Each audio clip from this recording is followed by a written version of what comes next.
ተመልካቾቻችን የሐሳብ መድረክ የተሰኘው ዝግጅታችን የቤተክርስቲያን አመራርና አስተዳደር ግጭትን ከመፍታት አንጻር የሚለውን ሐሳብ ሁለተኛውን ክፍል ዛሬ እንጀምራለን። ዶክተር ውድነህ እንዳይላሉ ባለፈው ሳምንት የሰጠህን እጅግ ጥልቅ የሆነ እሳቤና ውይይት አለ።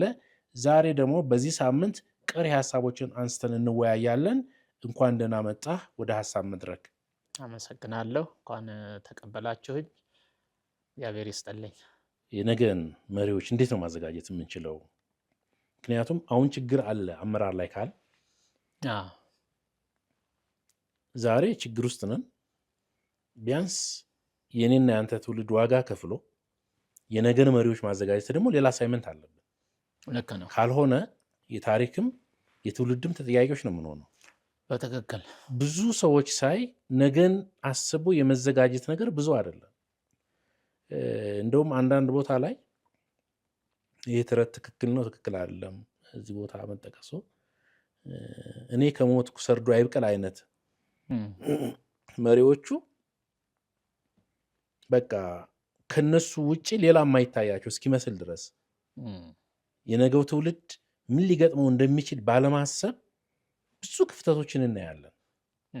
ይህን ነገር መሻገር እንድንችል እና የነገ መሪዎችን ማፍራት እንድንችል ቢያንስ ችግሩ ከኛ እንዲበቃ እኛ የከፈልነው ዋጋ እንዲበቃ ቢያንስ ልጆቻችን የተሻለች ቤተክርስቲያን እጃቸው ላይ እንድትኖር ተተኪዎችን ካላፈራን እኛ በማንነት ቀውስ ውስጥ ቆይተን በመሪነት ስብራት ውስጥ ኖረን የነገው ትውልድ እንደገና ይሄኑ እንዳይረከብ ምንድነው መሰራት ያለበት? ኢየሱስን መከተል ነው። ምን ማለት ነው ኢየሱስን መከተል? እየተከተልን እኮ ምን አደረገ ኢየሱስ ሲመጣ እኮ በእርግጥ መንገድ ጠራጊ የሆነ በደንብ ነገሩ ግልጽ ያልሆነለት መጥምቁ ዮሐንስ የሚባል ነበር። እሱ ነው ወይስ ሌላ እንጠብቅ ብሎም እሱም ጥያቄ ጠይቋል በመሃል ላይ እና ያው መከራው ይመስለኛል እንደዛ ካለው ሁኔታ ኤክስፔክቴሽኑና እንትኑ ማች ስላላረገለት እንዲህ ለሱ መስመር መንገድ ጠራጊ ሆኜ እንዴት እኔ ሰቃያለሁ እስር ቤት ሆኜ ሰምቷል ወይ አይነት ነውና ኢየሱስ ምን አደረገ ነው። ሐዋርያት የኢየሱስ ተከታዮችስ ምን አደረጉ? በገበያ ስፍራ በተለያዩ ቦታዎች ወክ እያረገ አሳ አጥማጆችን ሲያገኝ ሰው እንድታጠምዱ አረጋችኋለሁ ኑ ተከተሉኝ ነው ያለው። የተከተሉት ሰዎች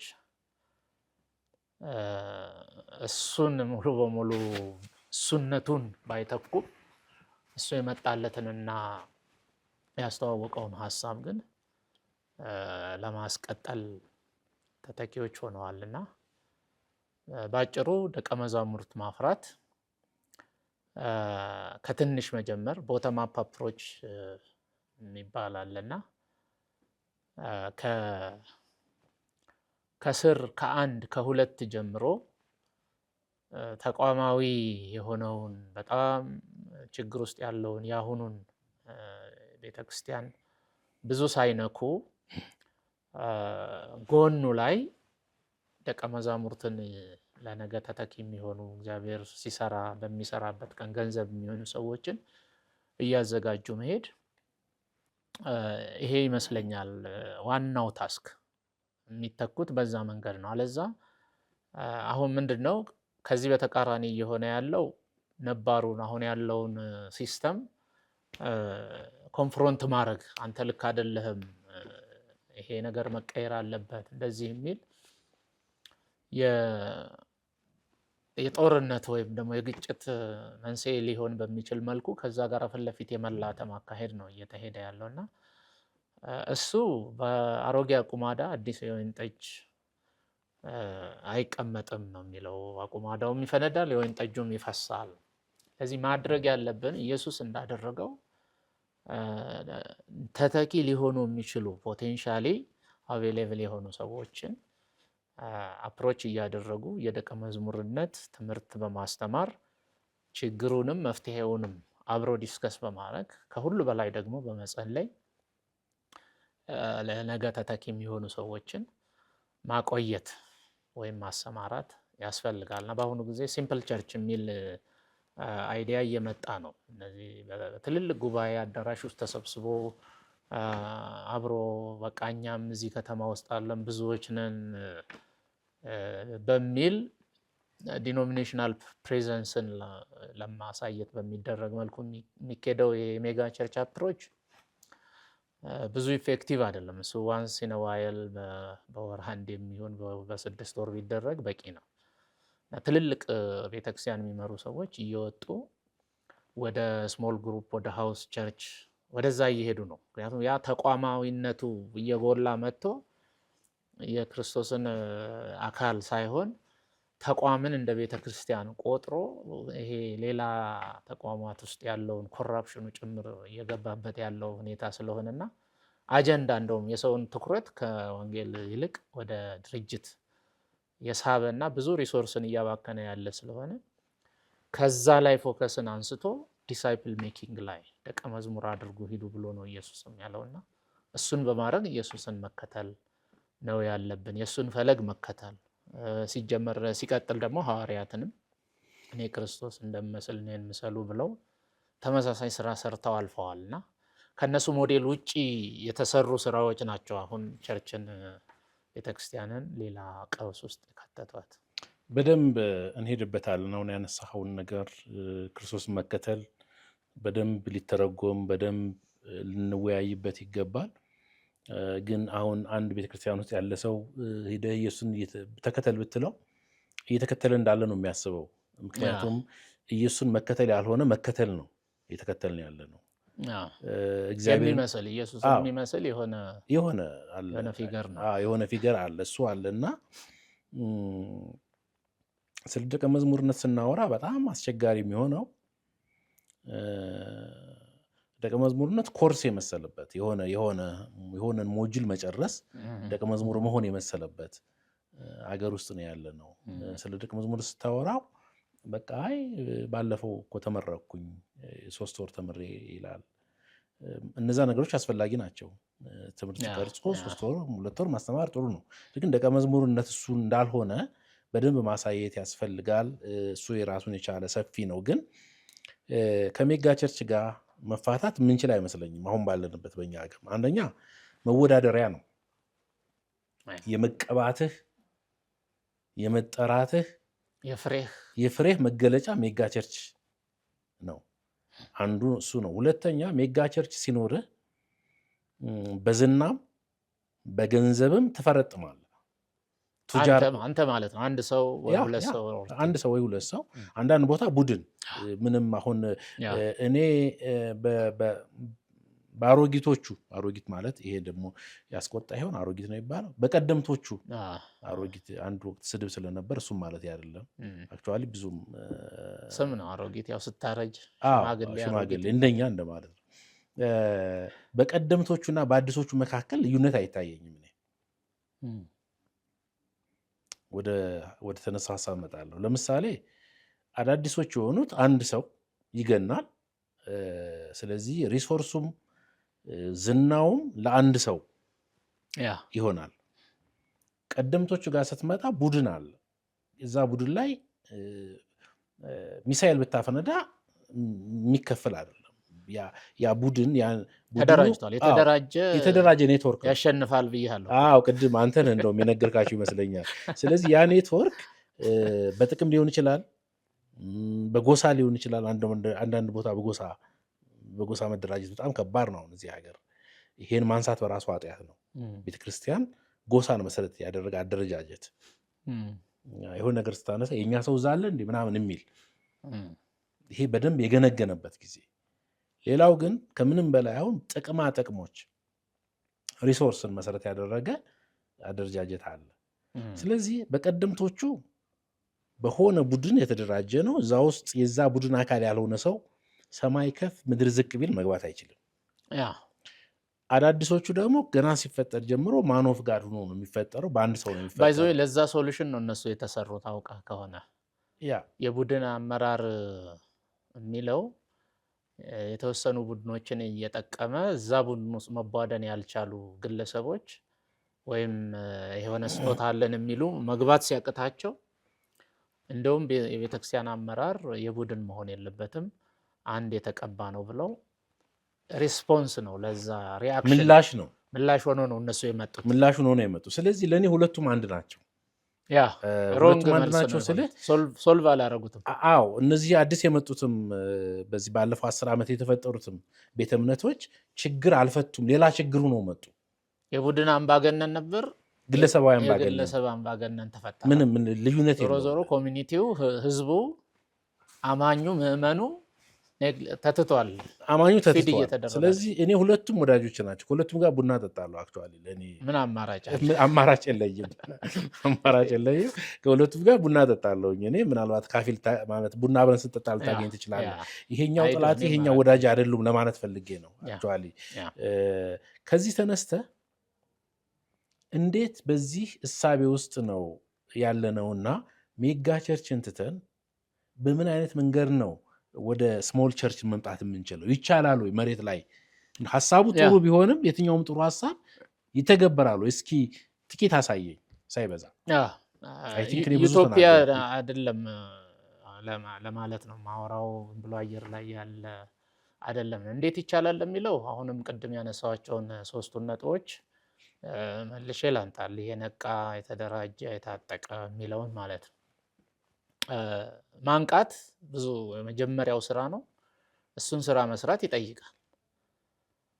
አሁን ማንቃት ወደ ስሞል ቸርች እንዲመጡ ማንቃት ነው የቤተ ክርስቲያንን ማንነት። ስሞል ቸርች ነው ከትልቁ የሚሻለው ምክንያቱም ትልቁ ውስጥ ትጠፋላችሁ ምናምን በሚል ይሄ ካውንተር ፊት እንትን ማውራት ሳይሆን ይሄ ቲፎዞ በሚመስል መልክ መናገር ሳይሆን ከስሩ ዋናው መሰረት ላይ ነው ሄደን እንትን ማለት ያለብን። ቅድም የነገርኩህን ነገር እንደገና ደግመዋለሁ። ምን ይላሉ አባቶች ሲተርቱ?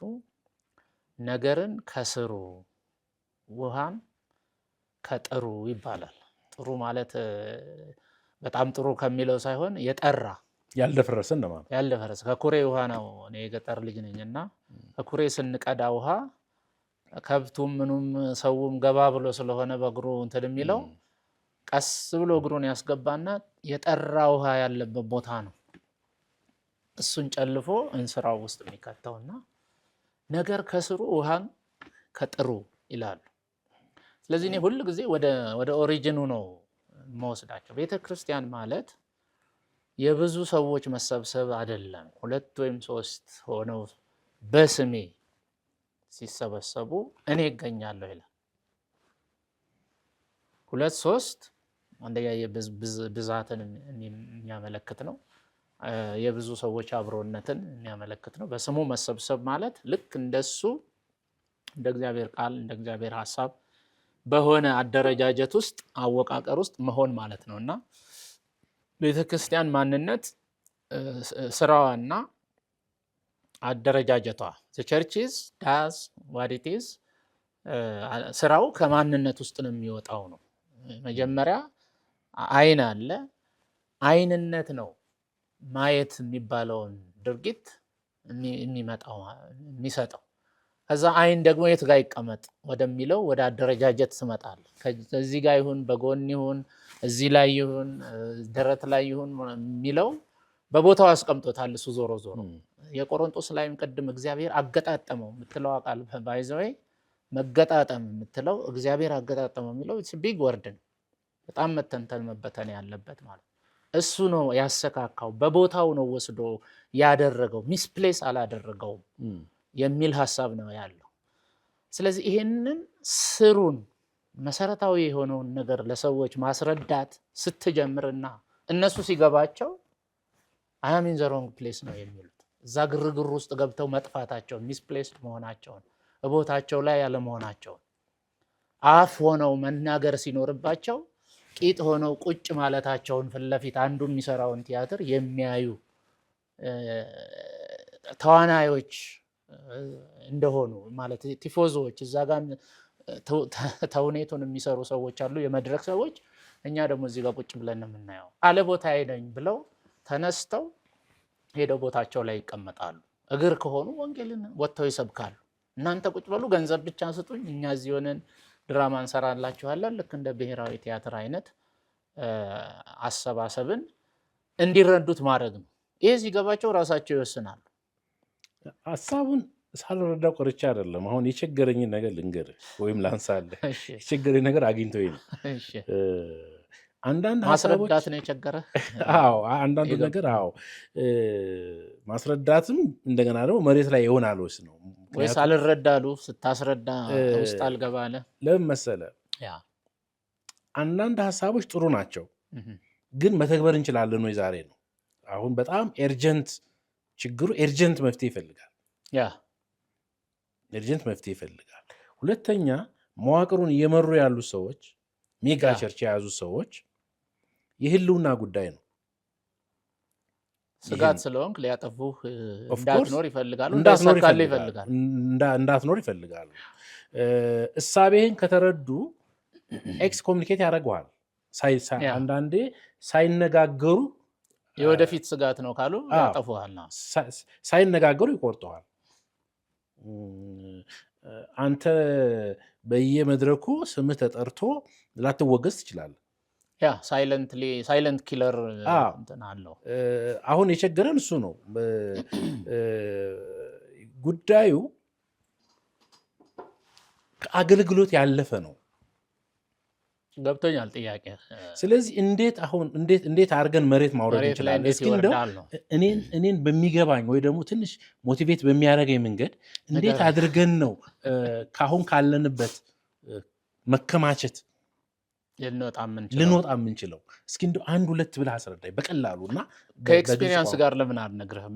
እኔ ያለፉት ከ15-18 ዓመት በላይ ከሜጋ ቸርች ኮንቴክስት ውስጥ ወጥቼ በዚህ አሁን በምነግርህ መንገድ ለመስራት ሙከራ እያረኩ ነው። ማለት ሰክሰሱን ኢቫሉዌት አድርጎ ምናምን ሜጀር አድርጎ ሌላ ሰው ቢናገረው ይሻላል። ለእኔ በዚህ መንገድ ላይ መሬት ላይ እንዳይወርድ እንቅፋት ሊሆኑ ይችላሉ የምላቸውን ነገሮች ሁሉ ታሳቢ በማድረግ ኢምፕሊመንት ለማድረግ ሞክሬያለሁ። የቸርች ማስታወቂያ አይደለም ነግርህ። እኔ አሁን የቪኒያርድ ቤተክርስቲያን የሚባል ዲኖሚኔሽን ኢትዮጵያ ውስጥ ተመዝግቦ የሚሰራ በእኔ በኩል ነው ወደ ኢትዮጵያ የገባው። ኢንተርናሽናል ቸርች ነው። እሱን እንድንጀምር ያደረገን አንዱ ይሄ አካሄድ ነው። ይሄ ችግር ነው። ምንድነው ያንን የመረጥኩበት ምክንያት? አንደኛ የሚኒስትሪ ፊሎሶፊው አለ። ቸርች እንዴት ነው የምንጀምረው? ምን አይነት ቸርች ነው ዲሳይፕል ሜኪንግ የሆነ ኦርጋናይዜሽን ሊኖረው የሚችለው?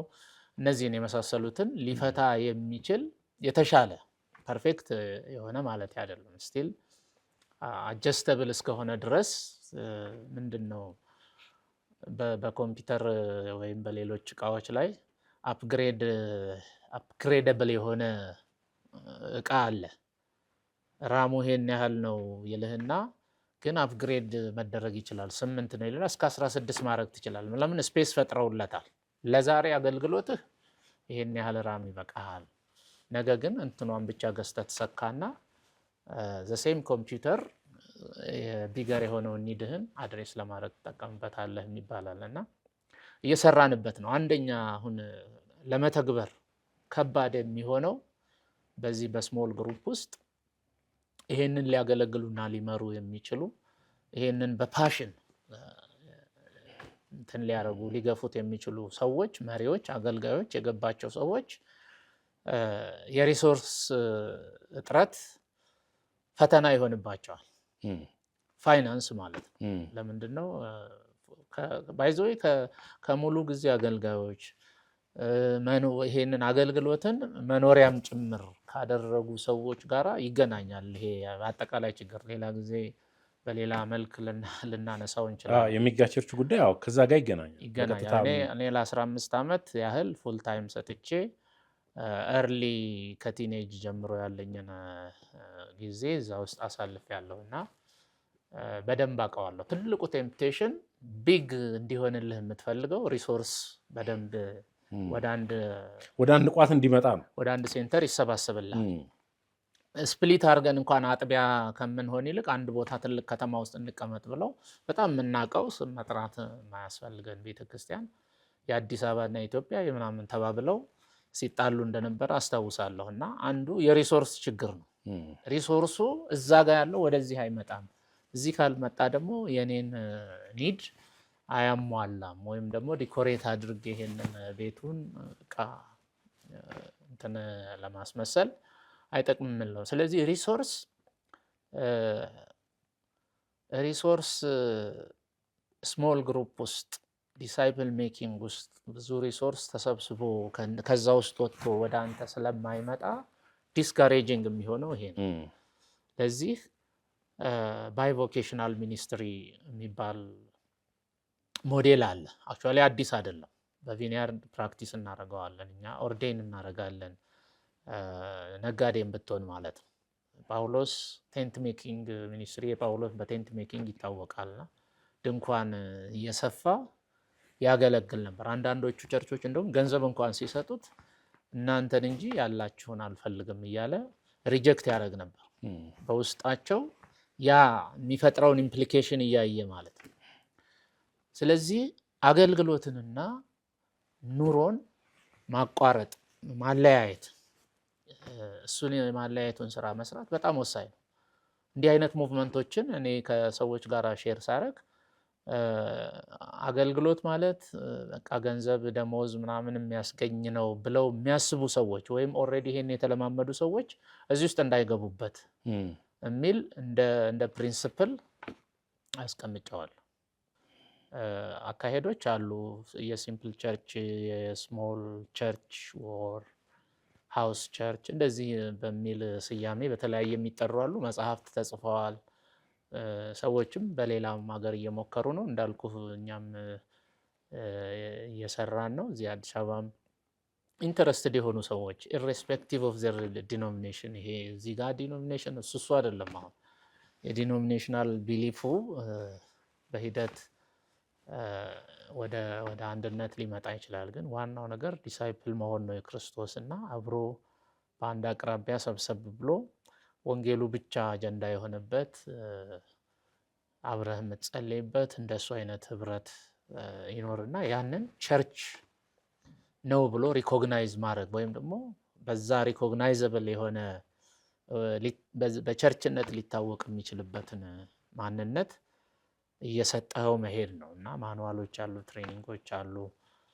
እነሱ ላይ በመስራት ሰዎችን ማብቃትና ግንዛቤውን መፍጠር፣ ከዛ በኋላ ኦርጋናይዜሽናል ስትራክቸሩንም በማሳየት እንዲለማመዱት ማድረግ ይቻላልና ኦልሬዲ በሌላውም ዓለም በእኛም ጋር እየተሞከረ ያለ ስለሆነ ኢትስ ፖሲብል ነው፣ ይቻላል። እንደው አንድ ከሌላው ዓለም ተሞክሮ አንጻር አንድ ነገር አንስቼ ትንሽ ነገር ብቻ ሀሳብ ሰጥተን እንድንወጣ ከዚህ በአውሮፓም በአሜሪካም ሜጋ ቸርቾች የነበሩ ነገር ግን አሁን የተዘጉ ወደ ሌላ አገልግሎት እየዋሉ ያሉ አሉና ያ ነገር የኢትዮጵያን ቤተክርስቲያን ነገ ይገጥማታል ብለህ ታስባለህ? ዴፊኒትሊ ተተኪ መሪ ብቻ ሳይሆን ተተኪ ምዕመን ራሱ እየጠፋ ያለበት ሁኔታ ነው አሁን ያለው። ልጆቻችን ምን ያህል የእኛን ራዕይ የቤተክርስቲያንን ነገር ይዘው እየወጡ ነው የሚለው እያንዳንዱ ሰው እያንዳንዱ አማኝ መጠየቅ ያለበት ነው። ወጣቱ ተረክቧል ወይ? የእኛን ቫልዩ ይዞታል ወይ? ምክንያቱም እኛ ቸርችን የሰራንበት ህንፃ ገንብተን መዋቅር ፈጥረን አገልጋይ እንዲህ ነው ብለን ያልንበት አለ። ያንን ይዘውልን እየሄዱ ነው ወይ ብለን እናስብና እሱ ችግር ውስጥ ካለ እኛ ስናልፍ ህንፃው ለሌላ አገልግሎት ለገበያ ላይ ሊውል እንደማይችል ምንም እንትን የለምና ሆኗል። አሁን አሜሪካን ሀገር፣ አውሮፓ እንደምታየው የሚያደርጉት እያጡ ነው የከተማው ከንቲባዎች ምናምን። ይሄን ህንፃ እንዴት እናድርገው? ማንም የሚወስደው? አንዳንዶቹ ከአረብ ሀገር እየሄዱ ሆቴል እያደረጉት ባዶውን ቁጭ አለ። ሰው ወደዛ የሚሄድ ጠፋ እና ልክ እንደ ዛሬው እኛ እንደምንባላበት ወይም ለመገንባት እንደምንሯሯጠው ነገ ሰዎች እንዲህ ያደርጋሉ ብለን መጠበቅ የለብንም። ቅድም እንዳልኩ ነው። ነገን ዛሬ ማየት ከቻልክ ቪዥነሪ መሪ ከሆንክ ይሄንን ማየት አለመቻል አይቻልም። ለምሳሌ ዛሬ ሁሉም ነገር ህንፃ ስለሆነ በእርግጥ ኢትዮጵያ ገና ታዳጊም ሀገር ነች። ከተማችን እንኳን ቤተ እምነቶቻችን አይደለም አጠቃላይ እንደ ሀገር የህንፃ ችግር አለ፣ የግንባታ እጥረት አለ። ከዚህ አንጻር ዛሬ ቅድሚያ 90% 99%ም ያለን ሀብት በሙሉ ለህንፃ ነው የሚውለው። እንደ ቤተ ክርስቲያን ነገ ከገነባ ነው በኋላ ህንፃው ሲያልቅ ማን ይቀጥላል የሚለው ብዙ የታሰበበት አይደለም እና መሪዎች በዚህ ላይ ቢነጋገሩ ቢወያዩ፣ እኛ ቤተ ክርስቲያን አዳዲስ ህንፃ መገንባቷን ትልልቅ አዳራሽ መኖሩን ጥላቻም የለንም ቅናትም የለንም። እውነት ለመናገር ግን ከዚህ ግንባታ በኋላ ግንባታው ሲያልቅ ከተወሰኑ ዓመት በኋላ ተተኪ ይኖራሉ የሚለውን ግን አብሮ መታሰብ ቢችል ኢቭን እኛ የምንለው እንኳን ባትፈልጉት በራሳችሁ መንገድ እንዴት ተተኪ ይምጣ። እግረ መንገዱን እኮ ህንፃውን ሲገነቡ አንድ ብሎኬት እዚህ ጋር ሲያስቀምጡ አንድ ደቀ መዝሙርም እዚህ ጋር፣ ምክንያቱም የእግዚአብሔር ህንፃ ናችሁ ይላል። ለእግዚአብሔር ህንፃ ስሩ አይደለም የሚለው፣ የእግዚአብሔር እርሻ ናችሁ ነው የሚለው። ራሳችሁ ህንፃ ከሆነን እኛ እንዳንዳንድ ብሎኬት የምንቀመጥ ከሆነ ይሄ እየተገነባ ነው ወይ ነው? የድንጋዩ ህንፃ ተገንብቶ አለቀ። ሂውማን ዴቨሎፕመንት የምንለው የሰው ግንባታው ግን የሰው ኃይል ግን የለም። ያንን ተረክቦ እንደገና እሱ ላይ ደግሞ አንድ ዛፍ ስትቆርጥ ሌላ ትከል ይላሉ ፈረንጅ ሀገር ማለት ነው። ልክ ከመቁረጥ በፊት እዚህ ማብቀል አለብን። ምክንያቱም ነገ ይሄ ጫካ መጥፋት የለበትም። አለዛ ካልቆረጥከው ደርቆ እንትን ይላል። በእርግጥ በራሱ ፍሬም እየወደቀ ወፋራሽ ሆኖ ሊበቅል ይችላል። እየቆረጥክ የምትጠቀምበት ከሆነ ግን ለነገ መተካት አለብን። ለሰውም ልክ እንደዛው ያ ይህን መርህ ከወሰዳችሁ ይበቃናል። አንድ ነገር ላንሳለህ። ርዕሳችን መሪነትና ግጭትን ማስተዳደር ብለናል።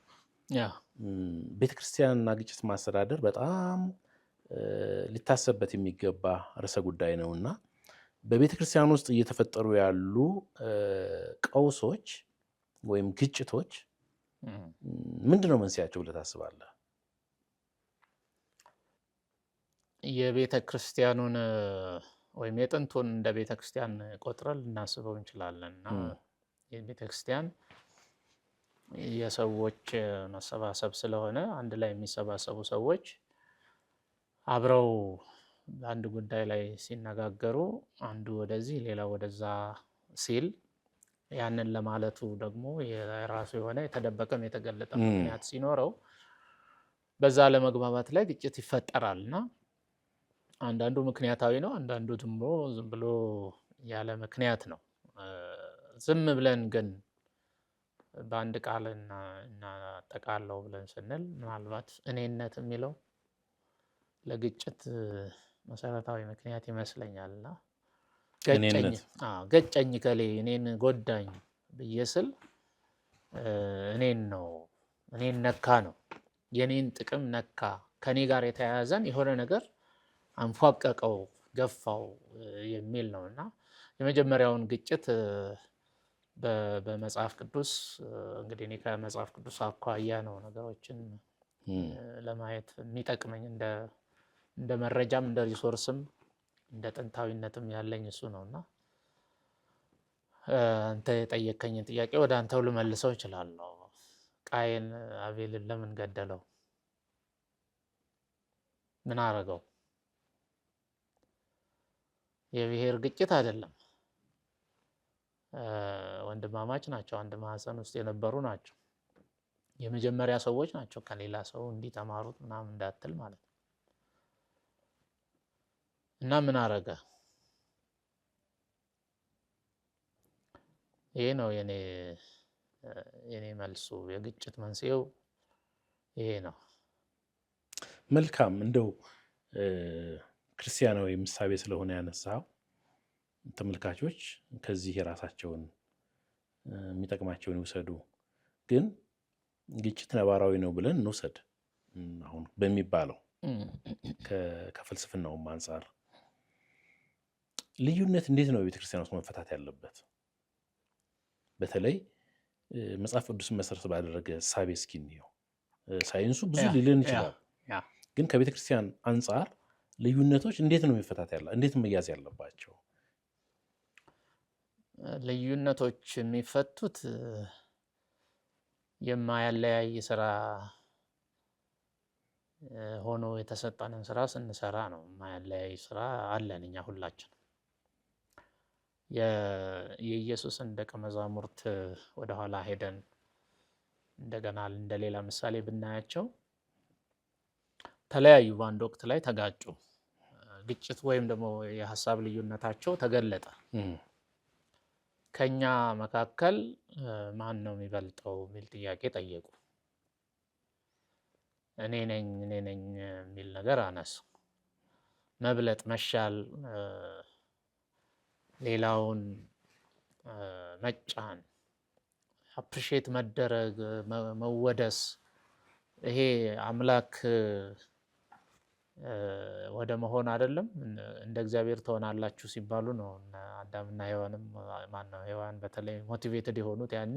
መጀመሪያው ውድቀትም ከዛ የመነጨ ነውና ተሽሎ መገኘት፣ ሌላውን መብለጥ፣ መቅደም፣ ማሸነፍ የሚባሉት ቃላት ያነቃቃሉ የሰውን ልጅ በተለይ የወደቀውን ሰውና ይሄ ያልሆነ በመሰለው ጊዜ ሌላ ሰው እንደቀደመው ሲያስብ፣ ሌላው ከሱ እንደተሻለ ሲያስብ ወዲያውኑ የሚጸነስ የምቀኝነት ወይም በእኛ ምቀኝነት የሚል ሀሳብ አለ። ያ ይፈጠራል ነው። ያ ውስጣችን ሲፈጠር ሌላውን መግፋት እንጀምራለን። ባገኘነው አጋጣሚ ለመምታት እንሞክራለን። ራሱ ግጭት ይሆናል ማለት ነው። ይሄ ነገር ወደ ግጭት ይቀየራል። ስለዚህ ኢየሱስ ይሄንን የፈታው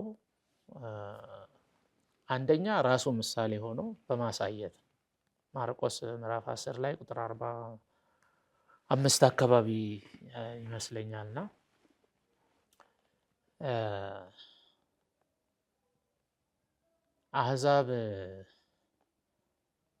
የአሕዛብን መሪዎች ገዢዎች ብሎ ያስቀምጣቸዋል። እዛ ጋር የሚገዟቸውን ይፈልጋሉ ይላል። መግዛት ከሌላው በላይ ሆኖ ሌላውን እየኮረኮሙ ቀዳሚ ሆኖ መገኘት ማለት ነው። በእናንተ ግን እንደዚህ አይደለም። እያንዳንዱ ለሌላው አገልጋይ ይሁን። እኔን አታዩም ወይ? እኔ መምህርና ጌታ ትሉኛላችሁ፣ እንዲሁም ነኝ። ነገር ግን የእናንተን እግር ሳጥብ፣ እናንተ እየቀፈፋችሁ እምቢ እያላችሁ የኔን ትልቅነት ዝቅ ማለቱን እስክትጸየፉት ድረስ፣ ምክንያቱም ውስጣችሁ ስለሌለ የእናንተ ልምምድ ስላልሆነ እስክትቃወሙኝ ድረስ እናንተን እግር አጠብኩ። እንደዚህ ነው። ስለዚህ ትልቅ መሆን የሚፈልግ ሰው ይነስ፣ እግር ይጠብ፣ ያገልግል ብሎ ይሄን ፕሪንሲፕል ሪቨርሳል ነው ባይዘ በዓለም ካለው በዓለም ያለው መሪነት ኢየሱስም እዛ ጋር እንዳለው መሪ ማለት ከላይ ሆኖ ገዢ ነው። መሪው ማን ነው? ኃላፊው ማን ነው? ይሄንን ክራውድ ጸጥ የሚያደርግልን ብለው ነው የሚጠይቁትና በሁሉም ሰው ውስጥ እገሌ መሪያችን ነው፣ የቤተክርስቲያናችን መሪ ነው ብለህ ስታስተዋውቅ ወዲያውኑ ይገባዋል። በቃ ማህተሙ ያለው እሱ እጅ ነው፣ ቼክ የሚፈርመው እሱ ነው፣ ሁሉን አዛዥ እሱ ነው። እንደዚህ አይነት ፕሪንሲፕል ነው ያለው እና ይሄ የሊደርሺፕን ከሊደርሺፕ ጋር ይገናኛል። ጥያቄው ማንሳት አብሮም ስለሚገናኝ ነውና ሊደርሺፕን ዲፋይን ስናደርገው ሰርቫንት ነው፣ ሰርቭ ነው የሚያደርገው እንጂ ሎርድ አይደለም የሚሆነው፣ ጌታ አይደለም የሚሆነው፣ ገዢ አይደለም የሚሆነው መሪ የሚለውን ሰዎች ውስጥ አሁንም በቅድሙ መንገዳችን በማንቃት ውስጣቸው እንዲበቅል ፍሬ እንዲያፈራ በማድረግ ከተሰራ ኮንፍሊክቱ ይጠፋል ነው። አለዛ ግን it will always be there። እኔ እግሬን ከሚያጥበኝ ሰው ጋራ በታምር አልጋጭም። የሚያገለግለውን ማን ይጠላል? አንተ ስታስብ እንደው አንዳንድ ነገሮች ብቅ እያሉ ናቸው። ትናንትም ነበሩ፣ አዲስ አይደሉም። በእርግጥ በኢትዮጵያ ቤተክርስቲያን ውስጥ አምባገነን መሪዎች ከትላንቱ ይልቅ ዛሬ ወደፊት እየመጡ ነው ብለን ማሰብ እንችላለን። በደንብ በደንብ እየታየ ነው። ገፊ ምክንያቱ ምንድን ነው? አንዱ እና ዋናው ምክንያት ስትራክቸሩ መዋቅሩ የሊደርሺፕ ኮንሰፕቱን አንደርስታንድ አድርገን ወደ ተግባር የወሰድንበት ሂደት ያዋቀርነው አወቃቀር ለዛ የሰጠነው እውቅና ያንን ነገር እንደሚወልድ ይታወቃል። ከምጣዱ ያስታውቃል እኮ ነው። ወዴት ሊሄድ እንደሚችል ያስታውቃል። አርቆ ለማየት የሚችል ሰው ያየዋልና አደረጃጀት ላይ አሁን ሲሰሩ ቤተክርስቲያን እዚህ ጋር አለ፣ ህዝቡ አለ። ህዝቡ ደግሞ ብዙ ስለሆነ ሜጋ ቸርች ቅድም ያለው አለ። በአንድ ላይ ተሰብስቦ በእያንዳንዱ ጉዳይ ላይ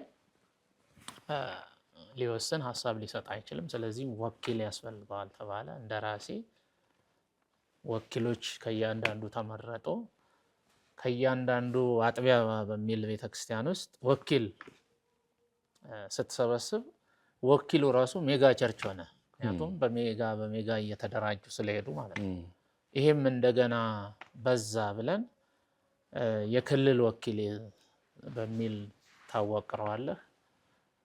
ብዙ ክልሎች ደግሞ ሲሆኑና እንዳለ ክልሎቹ ስትሰበስባቸው እንደገና ሌላ ሜጋ ይሆናሉ። ይሄም ለመወያየት አይመችም። ከዛ እንደገና ደግሞ ቀጠና ምናምን ትላለህ። ቀጠናዎችም እየበዙ ሲሄዱ ይሄም በዛ እያልክ መጨረሻ ላይ እታች ካለው መሬት ላይ ካለው እየራቀ ይሄድና ብቻውን የተንጠለጠለ የሁሉ ወኪል ነኝ የሚል በጣም ጥቂት ቡድን ወይም አንድ ሰው ይፈጠራል። ስለዚህ ይሄ ሰው ወደ ታች ሲያይ በየደረጃው የዛም አለቃ እኔ ነኝ።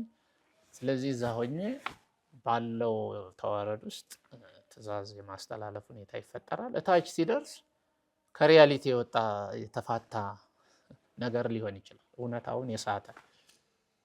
ይሄ ደግሞ እዚህ ያለው አንዴ ቃሌ ካፌ ወጥቷል፣ ስለዚህ እንደገና አይመለስም በሚል የታችኛውና ላይ ያለው ሃይራርኪካል ስለሆነ አደረጃጀቱ መሆን የለበትም። ሃይራርኪ አት ዘ ቶፕ ሁል ጊዜ ክራይስትን ያላደረገ ሃይራርኪ ኮንፍሊክት እንደሚያመጣ የታወቀ ነው። ምክንያቱም እየራቀ በሄደና ከእውነታው ከሪያሊቲው እየተፋታ በሄደ ቁጥር አይረዳም፣ ስሜትህን አይረዳም።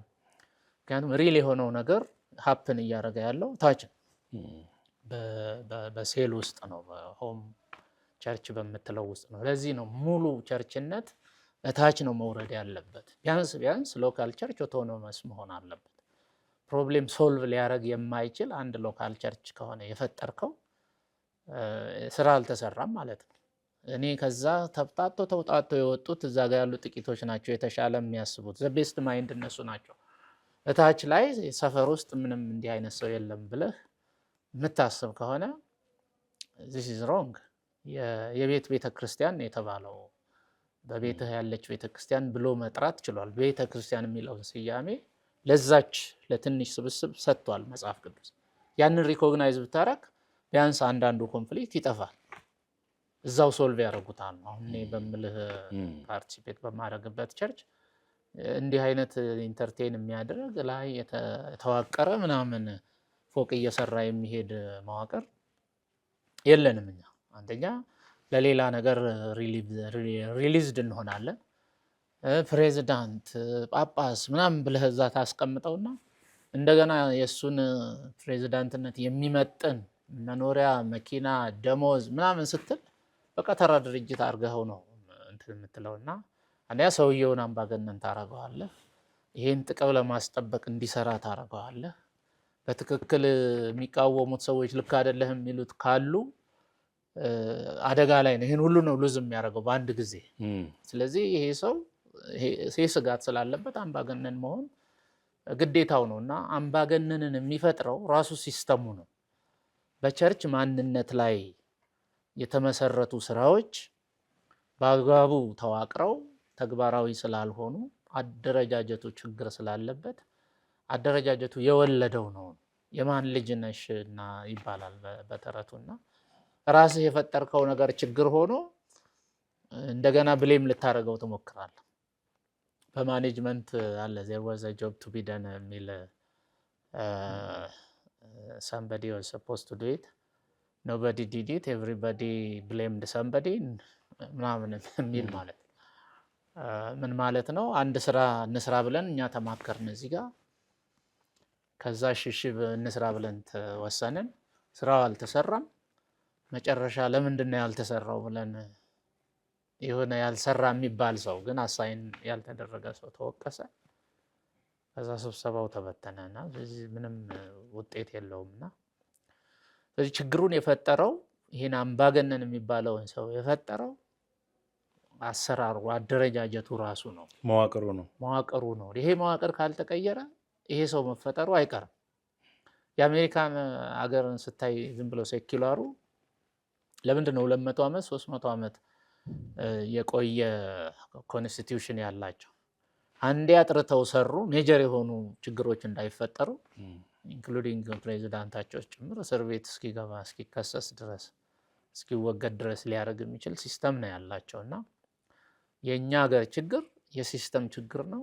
ችግሮቹን የፈጠረውን ሲስተም እስካላስተካከልን እስካልቀየርን እና ከሱ በኋላ ከሲስተሙ በኋላ ያለውን ፊሎሶፊ እስካልቀየር ነው ድረስ መፍትሄ አይመጣም። ከዚህ አደረጃጀት ውስጥ የተሻለ መሪ እናወጣለን ብሎ ማሰብ ምንድን ነው የሚባለው? ቂልነት። ይሄ ቂልነት ላግዝህ ብዬ ነው።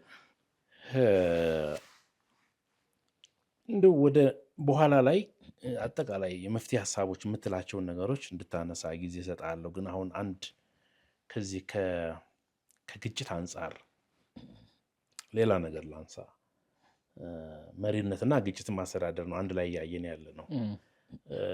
አንዱ ግጭትን ማስተዳደር አለመቻል የመሪነት ብቃት መለኪያ ነው ተብሎ ይታሰባል። አይ ቲንክ አንተም በዚህ የምትስማማ ይመስለኛል። ቤተክርስቲያን በራሷ ውስጥ ያሉትን ውስጣዊ ችግሯን በቅጡ መፍታት ሳትችል በማህበረሰብ ደረጃ የሰላም አምባሳደር መሆን ትችላለች ብለህ ታስባለህ? አትችልም። ባጭሩ አትችልም። ሙከራ አድርጋ እኮ ከሽፎባታል። ፕሬዚዳንት ነው ጠቅላይ ሚኒስትሮቻችን ጋር በተለያዩ ጊዜ ሄደው ከዚህ በፊት ሰምቻለሁ ታረቁ ምናምን እያሉ ሽምግልና ለመሄድ ሲሞክሩ እስቲ መጀመሪያ እናንተ እኛ የቸገረን እኮ የኛ ብቻ አይደለም እናንተ መጋጨታችሁ መፍታት አለመቻላችሁ ብለው የዛሬ 25 26 ዓመት በፊት እንደዚህ ሲባል አስታውሳለሁ። ጠቅላይ ሚኒስትሩ እንደዚህ አሉ። መጀመሪያ የራሳችሁን ችግር ፍቱ። ችግር ነበረ።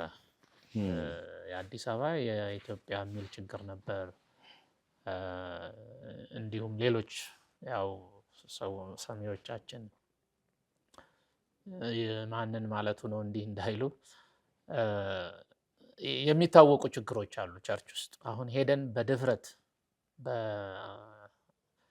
በተቋማት ወይም በትላልቆቹ መሪዎች ሀገርን በሚያስተዳድሩ ፊት ቆመን እንደ አንድ ጳጳስ ወይም እንደ ፕሬዚዳንት ወይም ዋቴቨር እንደ ቄስ ፓስተር ምን በለው ሄደን ብንናገር የሚሰማን የለም። ኦልሬዲ ጉድዊላችንን አተናል።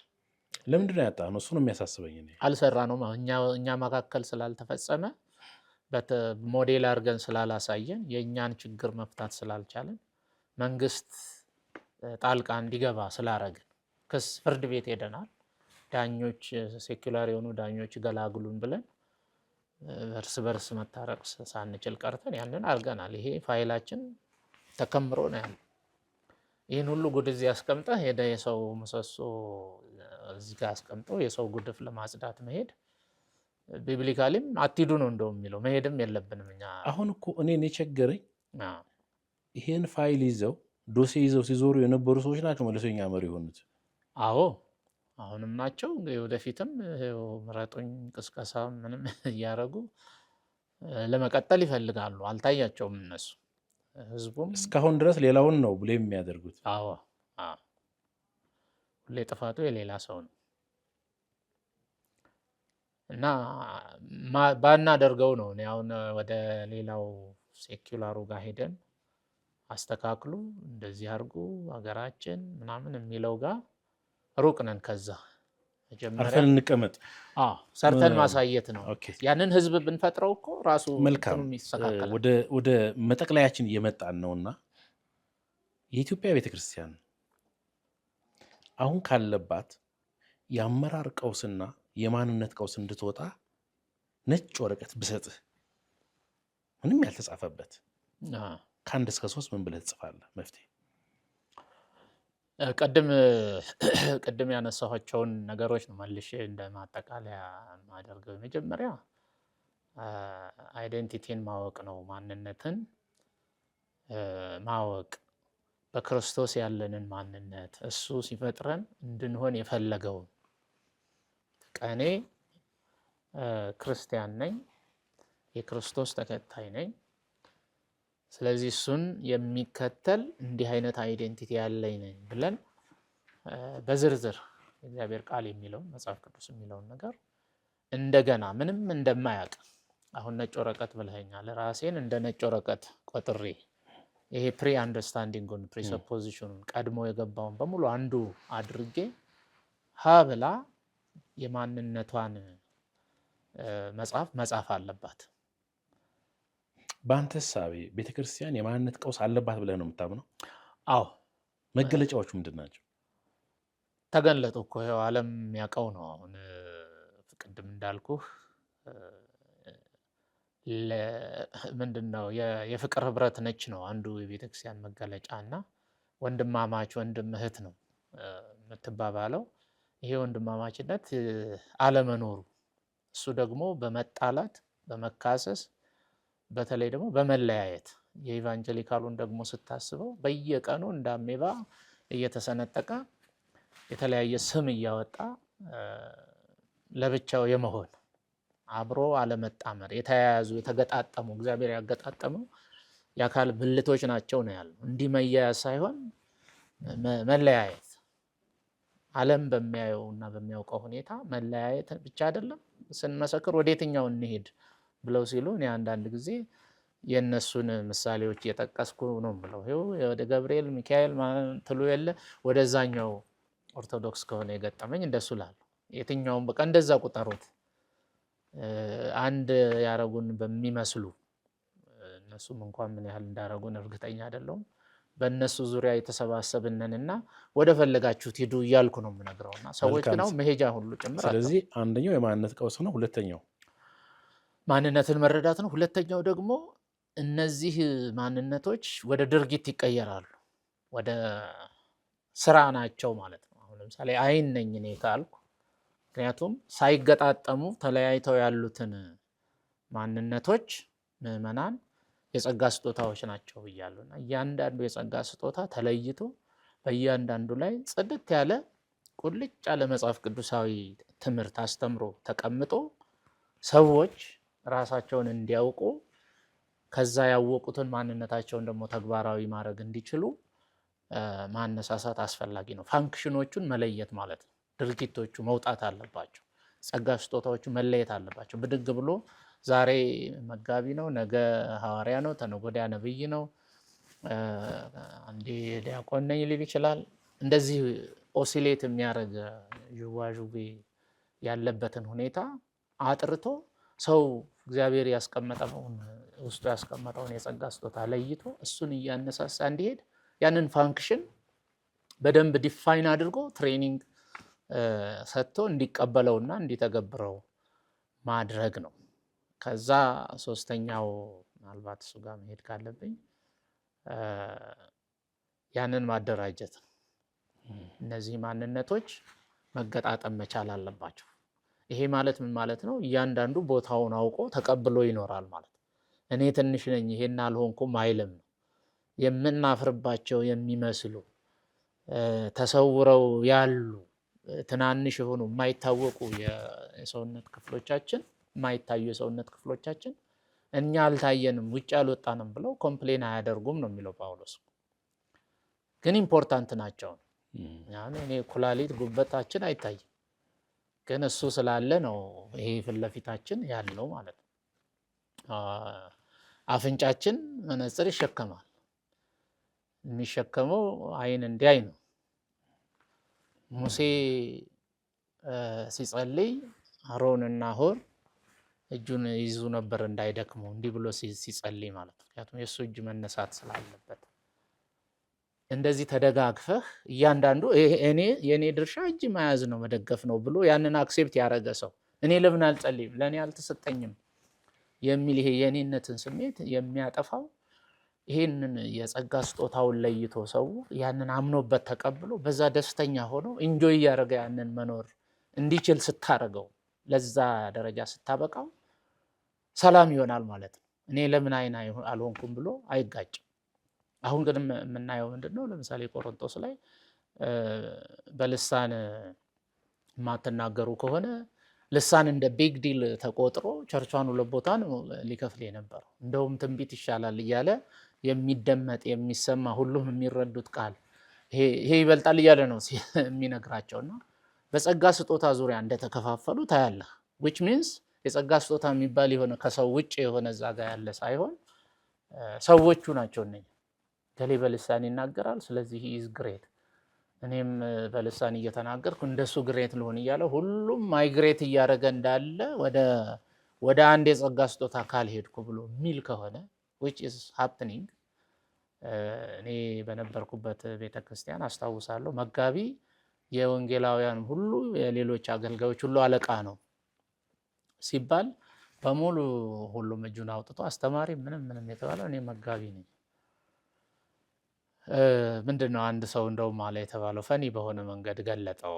እኔ ራሴን ወንጌላዊ ነኝ እላለሁ፣ እግዚአብሔር ግን መጋቢ ነህ ይለኛል አላሉም። ሲጠየቅ ያንተ የጸጋ ስጦታ እኔ አስተማሪ ነኝ፣ እግዚአብሔር ግን መጋቢ ነህ ይለኛል። ምን ማለት አለቃ ለመሆን ቤተክርስቲያኗ በፈጠረችው መዋቅሩ አለቃ ስለሚያደርግ አንደኛ የፖዚሽን አለዋንስ የምናምን ማህተም የሚይዝ ቢሮ ያለው ለሌላው ትእዛዝ አሰማሪ ፈቃጅ ምናምን ብለህ ለዚህኛው ያለ ፋንክሽኑ ያለ አይዴንቲቲው ማለት ነው። እንዲህ አይነት ፋንክሽን አይደለም አይዴንቲቲ አይደለም። ያን ሰጠችና ቤተክርስቲያን እዛ አስቀመጠች። ስለዚህ መጋቢውንና ወንጌላዊውን እንዲጋጩ ፕላትፎርም በቃ ነፃ ትግል እንዲያደርጉ ፈጠረችላቸው ማለት ነው። አንድ የመጨረሻ ጥያቄ ልጠይቅህ። ውድነህ የአባትን ስም አብሬ እንዳይላሉ ውድነህ እንዳይላሉ በጣም ከባድ ስም ነው። በደንብ ማጥናት አለብኝ። አሁን ሰሞኑን ከና አባት የሚያስፈራ ስም ነው ብለውኛል። አንድ ቢሮ ሄጄ እንዴት የሚያስፈራ ስም ነው። ትንሽ ከበድ ይላል። የተለመደ አይደለም። ጥሩ ነው ግን የተለመደው እንደኔ አይነቱ ትንሽ ያስቸግራል። ሁሉም ሰው በቀላሉ ይጠራዋል። ዶክተር ውድነህ እንዳይላሉ የዛሬ 50 ዓመት የኢትዮጵያ ቤተክርስቲያን ምን አይነት ገጽታ ኑሯት ልታያት እንደምትችል ታስባለህ? ዛሬ ባለችበት እያንዳንዱ ሰው ምኞትህን ሳይሆን ትንበያ፣ ዛሬ ያለችውን ቤተክርስቲያን የዛሬ 50 ዓመት በዚህ ከቀጠል ምን አይነት ሁኔታ ውስጥ ታገኛታለህ? እኔ አሁን ፈረንሳይ ሀገር ውስጥ ነው የምኖረው። ፈረንሳይ ሀገር በጣም ብዙ የቤተክርስቲያን ህንፃዎች አያለሁ። ኦልሞስት ሁሉም በሚባልበት ሁኔታ ባዶ ናቸው። ሁሉም በሚባል ሁኔታ የተወሰኑ ይኖራሉ። ላጋን ነው ብዬ ነው። 1-2-3% ሰው ቢኖርባቸው ወይ በአመት አንዴ በወር አንዴ የሚሰበሰቡባቸው ከሆነ እንዳሉ አትቁጠራቸው፣ እንደሌሉ ነው የሚቆጠሩት።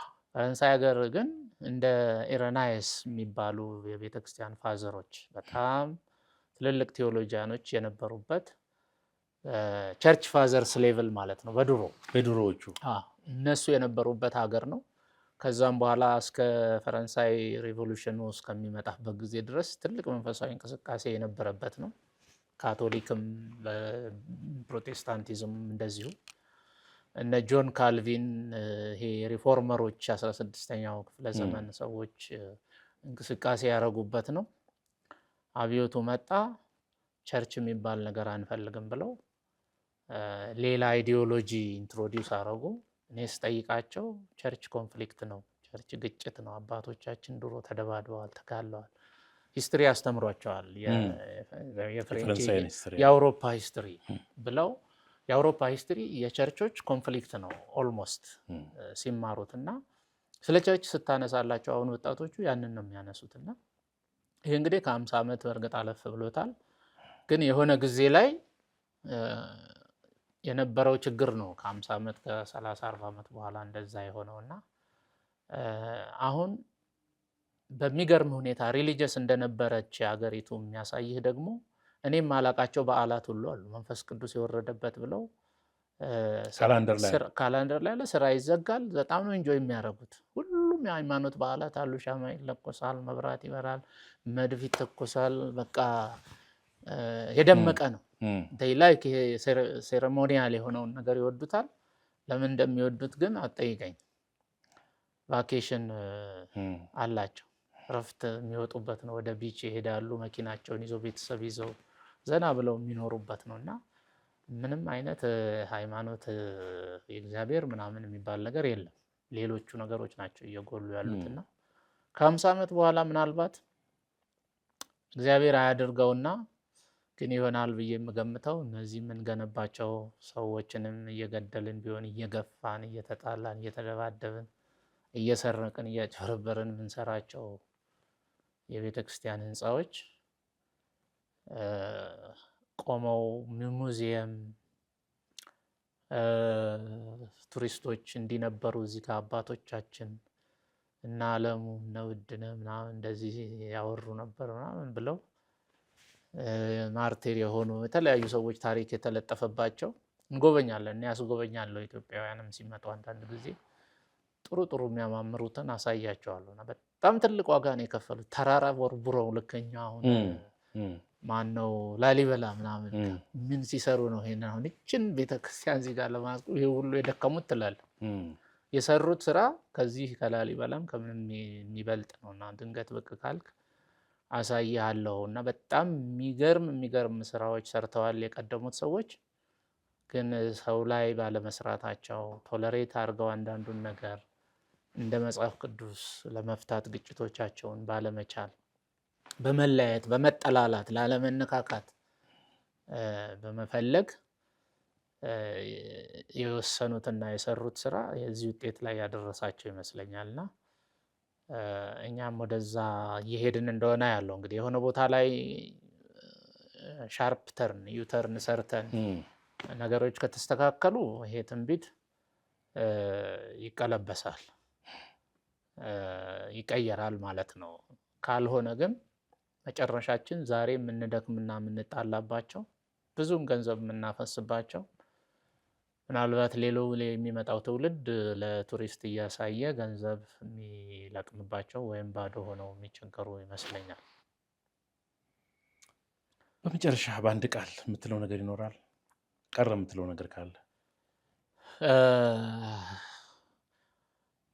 ምንድነው ለመላው ክርስቲያን ማህበረሰብ ረጋ ብለን ወደኋላ ተመልሰን ቁጭ ብለን ስለ ቤተ ክርስቲያን ያለንን መረዳት ብንመረምረው መጽሐፍ ቅዱሳዊ ያልሆኑ በጣም ብዙ ነገሮች አሉ። እኛ በሰራነው መንገድ ነገሮች አልሄድ ሲሉ ሌላ መጽሐፍ 67ኛ መጽሐፍ እያልኩ ነው እኔ ሰሞኑን እየገባኝ ያለው ደንብ የሚባል መተዳደሪያ ምናምን እየተባለ ከመጽሐፍ ቅዱስ የሚተካከል መጽሐፉን እየተውን ወደዛ እየሄድን ያለ የሚመስልበት ነገር እየፈጠርን ነውና ወደዛ የወሰደን ራሳችንን ቤተክርስቲያንን ማንነታችንን አለማወቅ ነውና እንደገና ተመልሰን ስለ ቤተክርስቲያን ማንነት ብናጠና ምዕመናን ሁሉ ይሄን ቢማሩ ምንም አይደለም እንደማናቅ ብንሆን ማለት ነው። እኔ መጽሐፍ ላነብ ሲሄድ ይሄን መጽሐፍ ሌላ ነገር እንዳይነግረኝ ብዬ አይደለም ሄጄ የምገልጠውና ማላቀውን ነገር እንዳቅና ያወቅኩትን ደግሞ ወደ አለማወቅ እንዲቀየር ልክ ያልሆነው ነገር እንዲወጣ ነው ከአእምሮዬ። በዚህ አቋምና ውሳኔ እንደገና ወደ ማጥናት ወደ መማር ሪኮንሲደር ወደ ማድረግ ብንመጣ ለዚህ ነው አሁን እነዚህ ሜጋ ቸርች ትልልቅ የሆኑ ቸርቾች ወደ ስሞል ቸርች እንቀየር ብለው አንዳንድ ጊዜ ፓስተሩ የትልቅ ቤተክርስቲያን ፓስተር የሆነ አሜሪካ ውስጥ አውሮፓም እንዲሁ የተለያየ ቦታ እየለቀቁ ወደ ማነስ መውረድ ይመስላል በእንትኑ ማለት ነው። ለሌላ ሰው ሰጥተው ያንን እናንተ ተበተኑ ማለት አይደለም፣ ጓሄድ እኔ ግን ሌላ አደራጃለሁ በሚል ስሞል ቸርቾች እየተፈጠሩ ነውና በየቤቱ ዲኖሚኔሽናቸውን እንደተጠበቀ ሆኖ እዛው የሚፈለግባቸውን እያደረጉ ነገር ግን ቸርች መሆን ቢሞክሩ በየአቅራቢያቸው ደቀ መዝሙርነትን እንደገና ሪዲፋይን አድርገን ብናስተምር አገልጋዮችን በዚህ መንገድ እንትን ቢሉ ብዙ አዳዲስ እውቀቶች አሉ። አዳዲስ ማለት ከመጽሐፉ ውጭ የሆኑ ሳይሆን መጽሐፉ ቆም ብለው እንደገና ሰዎች ሲያዩ ይሄም አለ እንዴ ለካ እያሉ የሚሏቸው እሱን ለመረዳት ብንሞክርና እንደገና ሪቫይቭ ብናደርግ እላለሁ። ዶክተር ውድነህ እንዳይላሉ ባለፈው 2 ሳምንት መሪነትና የግጭት አስተዳደር በቤተ ክርስቲያን በሚለው ሀሳብ ላይ ጥልቅ ውይይት እንድናደርግ አብረህን ስለነበርክ በእኔና በሀሳብ መድረክ በተስፋ ቴሌቪዥን ስም እጅግ አድርጌ አመሰግናለሁ። ጤና ይስጥልኝ። እኔም አመሰግናለሁ። እግዚአብሔር ይባርክልኝ። አድማጭ ተመልካቾቻችን ይህ የሀሳብ መድረክ ነው። ከዶክተር ውድነህ እንዳይላሉ ጋር ባለፈው 2 ሳምንት ያደረግነው ቆይታ በዚህ ይጠናቀቃል። በሚቀጥለው ሳምንት ከሌላ ሀሳብ ጋር ሌላ እንግዳ ይዘን ወደ እናንተ እንመጣለን። ሻሎም።